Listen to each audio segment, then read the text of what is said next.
Cycle. Break off a stray from the herd and flush him to the right. Snaggers, stay ready. He's bringing them out to you. It'll be Packy. Oh, hell. The fat head with the bald spot. Fry it up. Having never written a sequel to his novels before, Michael Critchon initially refused to do so when fans asked for a sequel to 1990's Jurassic Park. This all changed with the release of the 1993 film of the same name. Jurassic Park's director Steven Spielberg originally believed that if there was to be a sequel to that film, it would involve the Barbasol shaving cream canister with the dinosaur DNA in it that was lost when Nedry was killed in the previous film. When the film was released and was a financial success, talk of a sequel revved up even more. Spielberg had many discussions with screenwriter David Coep and Michael Critchon discussing possible ideas on where to take a follow-up film. A production schedule for a new film would be dependent upon whether Critchon would choose to write a novel or not. In March of 1994, Critchon declared there would probably be a sequel novel and a sequel film, stating he had an idea for another novel, which would then be the blueprint for a film. At the time, Spielberg had not yet committed to taking on the director role for the film yet, and had actually planned on taking a year off from directing. In March of the following year, Critchon announced he was nearly finished writing the sequel novel, which would be released later that year, but did not provide a title or plot details. Spielberg had signed on to produce the film adaptation that was set to film during the summer of 1996 for a release the following year. Spielberg was also busy, though, getting DreamWorks off the ground and hadn't made a decision as to whether or not he was going to direct, stating, "I'd love to direct it, but I just have to see. My life is changing." Joe Johnston was considered to direct the film and even offered, but none of that came to fruition, and he did, however, go on to direct Jurassic Park 3. A production team consisting largely of the same people who were involved with the previous film was assembled in the spring of 1995, while simultaneously Critchon was finishing the second novel, which he titled The Lost World. And while all of this was going on, Spielberg and Coep were developing ideas for the screenplay. Crichton's novel was published in September of 1995, and later in November of the same year, it was announced that Spielberg would in fact direct the next film. Initially, northern New Zealand was chosen as a filming location, as the filmmakers felt it would provide new scenery from the Kauai, Hawaii locations used in the first film. It was also felt New Zealand would provide a better representation of a real dinosaur environment. Critchon, however, wanted the film to be shot in Hawaii again. In August of 1996, Humboldt County, California was announced as a filming location, replacing New Zealand, as filming in California was cheaper than filming in New Zealand at the time. They had also considered Costa Rica and Oregon, but the redwood forests of Eureka, California were chosen as during their research they discovered dinosaurs did not inhabit tropical rainforests, but forests akin to the redwoods in Eureka. The plot for Crichton's novel involved a second island with dinosaurs, and it did not reference the shaving cream canister from the first novel, or the film. After the novel was finished, Critchon was not consulted about the sequel film, and it was not until he declined to approve certain merchandising rights that he received a copy of the script. Executive producer Kathleen Kennedy said in an interview, "In the same way Michael doesn't see writing as a collaboration, Steven went off and did his own movie. When Michael turned the book over to Steven, he knew his work was finished." Spielberg and Coep discarded many of the novel's scenes and ideas, keeping only two ideas from the novel: the second island of dinosaurs and T-Rexes attacking the trailers. Spielberg insisted that Coep watch the 1925 film The Lost World before writing the script, over reading Crichton's novel. Coep, however, did do both. Spielberg determined early on the primary conflict of the film should involve hunters and gatherers, or rather a team of people sent to observe the dinosaurs and a group of people that were sent to capture the dinosaurs. This concept was similar, but not identical, to a similar plot point in the novel. Coep referenced the 1962 film Hatari about African animals being captured for zoos as having a big influence on his script. Two original characters for the film, Roland Tembo and Nick Van Owen, were named in reference to one of his favorite songs, Roland the Headless Thompson Gunner, by Warren Zevon. Coep said, "Since Roland is the mercenary in the song, it seemed like a good name for the hunter for hire in our movie. While I was at it, I thought it would be fun to make his nemesis last name Van Owen, just like in the song." In Crichton's novel, Malcolm's team and a rival team led by Louis Dodgson, an employee for InGen's corporate rival Biosyn, and who was also the man that paid Nedry to steal the embryos in the first film, was written out of the film in favor of two competing teams within InGen. Several characters from the novels were removed, such as the previously mentioned Dodgson and his team, consisting of George Basilton and Howard King. There was also characters like R.B. Benton, Doc Thorne, and Richard Levine, who were also written out. Some of the characters in the film were combinations of characters from the novel, Eddie Carr was a combination of the Eddie Carr character from the book and Doc Thorne. Sarah Harding in the film was a combination of her character from the book and paleontologist Richard Levine from the novel. And Ian Malcolm's daughter, Kelly Curtis, is a combination of her character and the R.B. Benton character from the book, with the added sub-device that she's Ian Malcolm's daughter, which neither child in the book was related to Malcolm in any way. A scene was cut from filming that was scripted similarly to the novel, in which some of the characters were involved in a motorcycle chase with velociraptors. Spielberg has expressed regret for cutting this scene, although a similar scene was used in the 2015 film Jurassic World. Some elements of Crichton's Jurassic Park novel that weren't used in the film adaptation were used here. For example, Dieter's death was inspired by and largely similar to how John Hammond died in the Jurassic Park novel. The opening scene of the little girl being bitten by the Compsognathus was taken from an early chapter in the Jurassic Park novel too. The waterfall scene, where some characters hide behind a waterfall to escape a pursuing Tyrannosaurus, was inspired by the scene where Grant, Lex, and Tim basically do the same thing. Dinosaur technical advisor Jack Horner got Spielberg to have the Rex in the Lost World film eat the film's paleontologist, Burke, who resembled Horner's rival Robert Backer. In real life, Backer argued for a predatory T-Rex, while Horner views it as a scavenger. Backer, who apparently has a better sense of humor than Horner, loved the scene and recognized that they based the character on him and sent Horner a message stating, "See, I told you T-Rex was a hunter." The original ending of the film involved an aerial battle with pteranodons attacking the helicopter trying to escape Isla Sorna. However, 3 weeks before principal photography was set to begin, Spielberg suggested the T-Rex rampage through San Diego instead, as he was interested in seeing dinosaurs attacking the mainland. Initially, Spielberg wanted this to be saved for a third film, but decided to add it to this film when he realized he probably wouldn't direct another film in the franchise.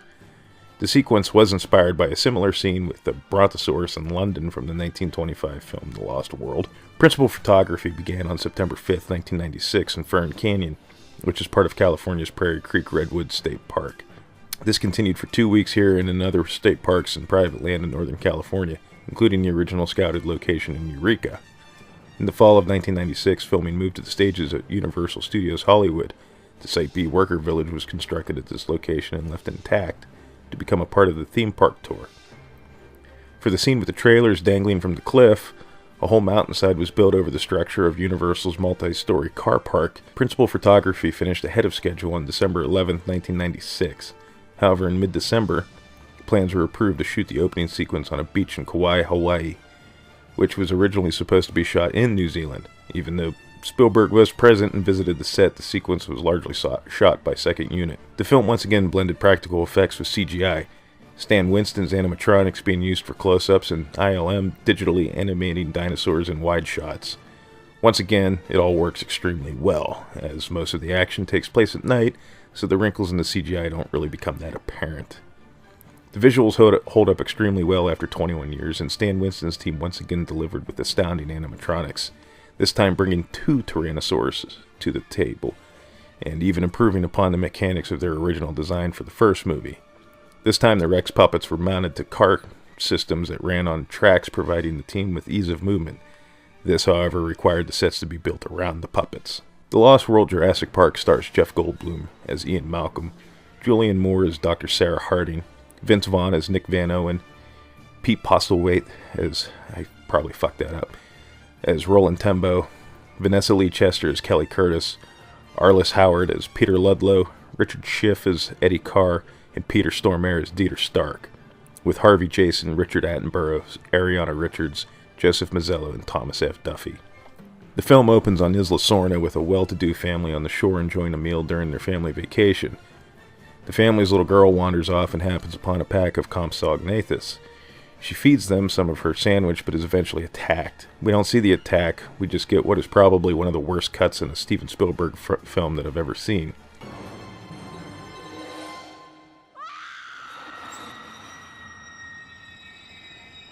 This terrible, horrible cut takes us to Ian Malcolm, who has largely been discredited by InGen and their lawyers over his claims of what happened on Isla Nublar during the events of the previous film. He is summoned to John Hammond's estate for a meeting with the InGen head, only to find out that InGen's board of directors has given control of the company to Hammond's nephew, Peter Ludlow, the lawsuit filed by the family from the beginning of the movie being the last straw for the board. After a brief but tense confrontation with Ludlow, Malcolm proceeds up to Hammond's room, where Hammond explains to Malcolm about the existence of Site B. Is La Sorna was Site B, where the dinosaurs were born and raised before being shipped to Jurassic Park. Shortly after the events of the first movie, Site B was abandoned due to Hurricane Clarissa, which wiped out the facility. Somehow, though, the dinosaurs survived and actually thrived. Hammond wants Malcolm and a team to go to the island and document the animals and figure out how they are surviving. Malcolm is understandably reluctant due to having survived the incident at the park, but learns that his girlfriend, Dr. Sarah Harding, is part of the team and has already gone to the island. Malcolm meets up with the other people that were to be part of the team, Eddie Carr and Nick Van Owen, and shows his terrible parenting skills when his daughter Kelly shows up. The team heads off to the island to locate Sarah, who refuses to leave. We get a brief action sequence as she photographs a baby stegosaurus, and the camera rewinding the film scares the infant, causing the adults in the herd to go after her.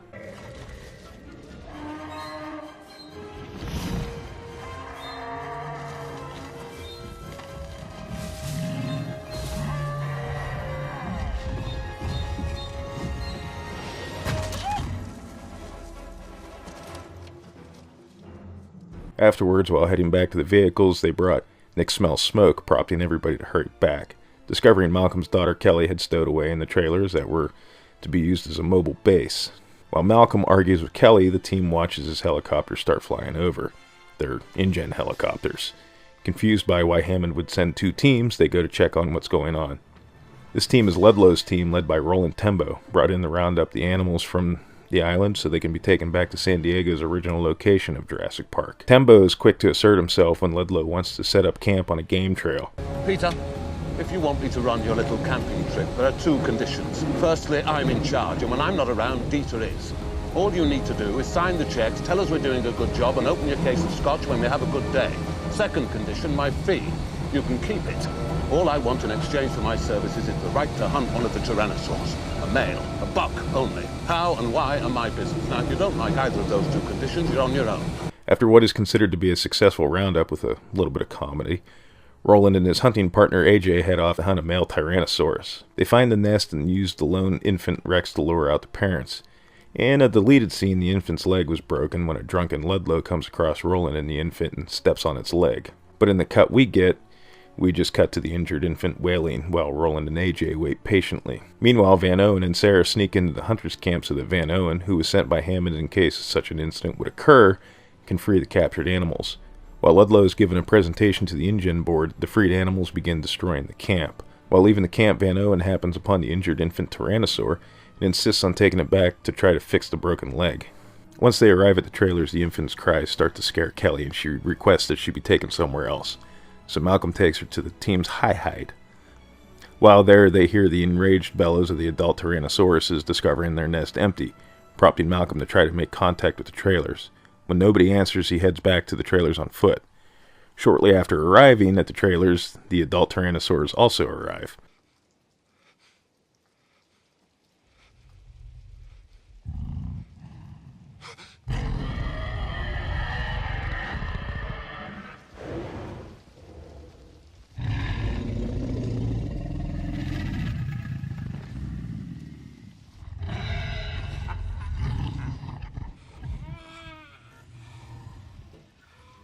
Sarah, Van Owen, and Malcolm take the infant out to the parents and are relieved when they walk off.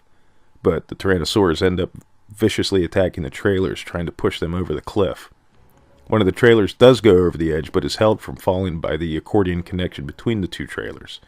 With the Rexes having gone, Eddie shows up to try and save Malcolm, Sarah, and Van Owen. He throws them a rope that he secures to his stump and attaches his car with the winch cable to the trailer to try to pull it back away from the edge of the cliff, but through various unlucky circumstances, the rope comes undone and he has to retie it and run back to the car and hurry up and try to get the trailer pulled back up so it doesn't completely fall over the cliff. And while he's doing all this, he is attacked by the Tyrannosaurs when they return, in one of the more brutal death scenes in the franchise.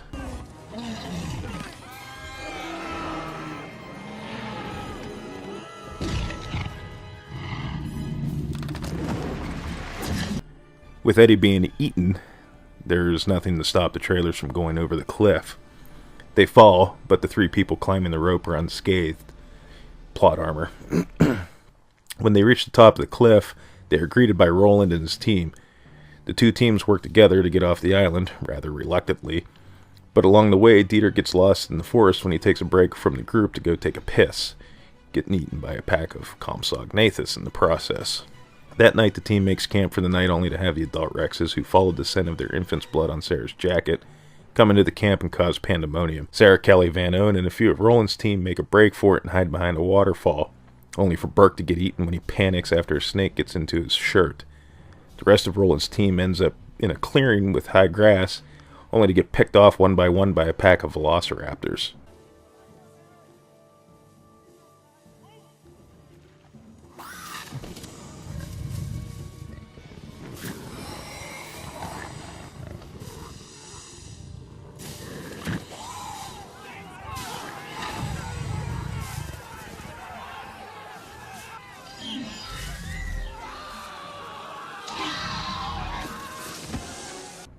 Malcolm reunites with Van Owen, Sarah, and Kelly, and they make their way to the worker village, with Malcolm getting hurt along the way. So Van Owen goes ahead of them and radios for the helicopter. Malcolm, Sarah, and Kelly make it to the village, but they also encounter a pack of raptors. We're not even going to talk about the gymnastics scene, so skip. They get rescued, but on their way off the island, they find that Roland has tranquilized the male tyrannosaur and is being prepped to be moved to San Diego. At the docks in San Diego, Ludlow gives a speech and Sarah and Malcolm show up. The freighter carrying the Rex crashes into the dock and its crew has been killed by something. Apparently it was supposed to be raptors, but that scene doesn't exist in the final cut, so we really don't know. The Rex is accidentally released and it goes on a rampage through San Diego.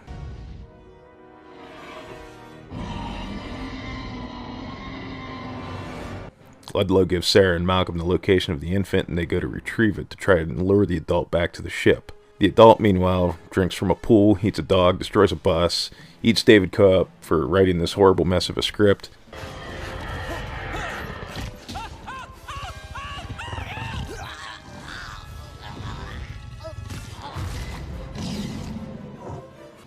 But is eventually found by Malcolm and Sarah, and they do lure it back to the docks with the infant. Ludlow searches the ship for the infant after giving the order for the adult to be killed, only to be cornered in the cargo hold by the adult, who then bites Ludlow's leg when he tries to escape and lets the infant finish him off.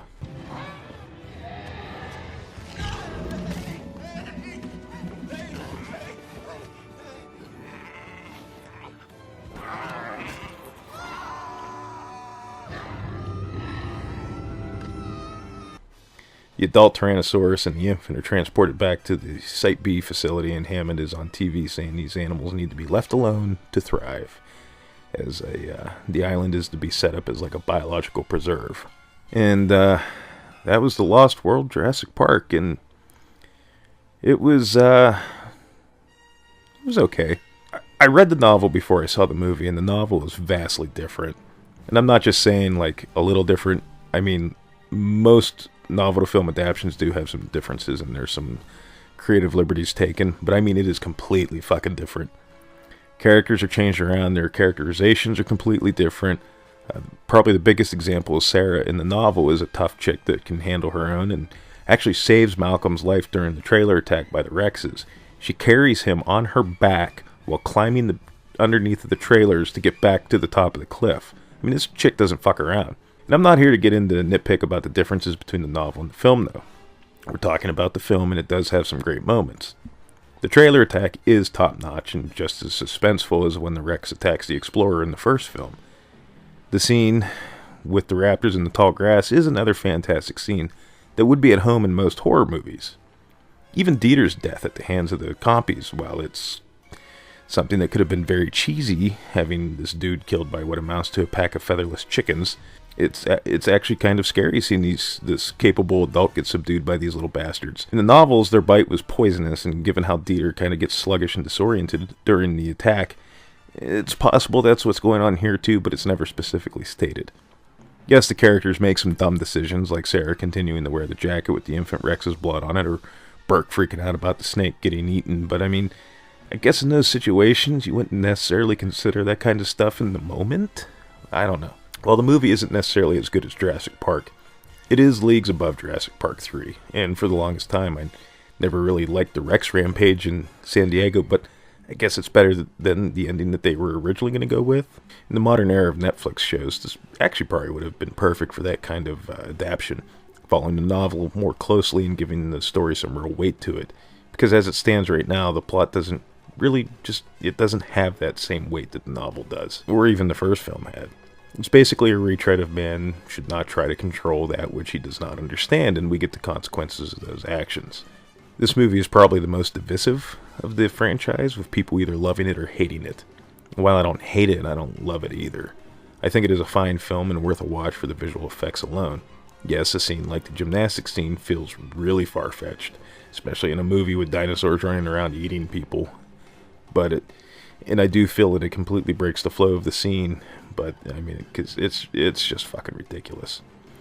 But does it completely kill the movie? No, I don't think that it does. There are some truly great things in this film, and while I may not like the ending, it does fit within the narrative that they established for this film. The Lost World Jurassic Park is not a terrible film, but it isn't the masterpiece that the original film is either. It's a perfectly fine film, though, in its own right, and worth a watch as it can be enjoyable. And when it does fire on all cylinders, it's better than what we got in some of the other movies in this franchise.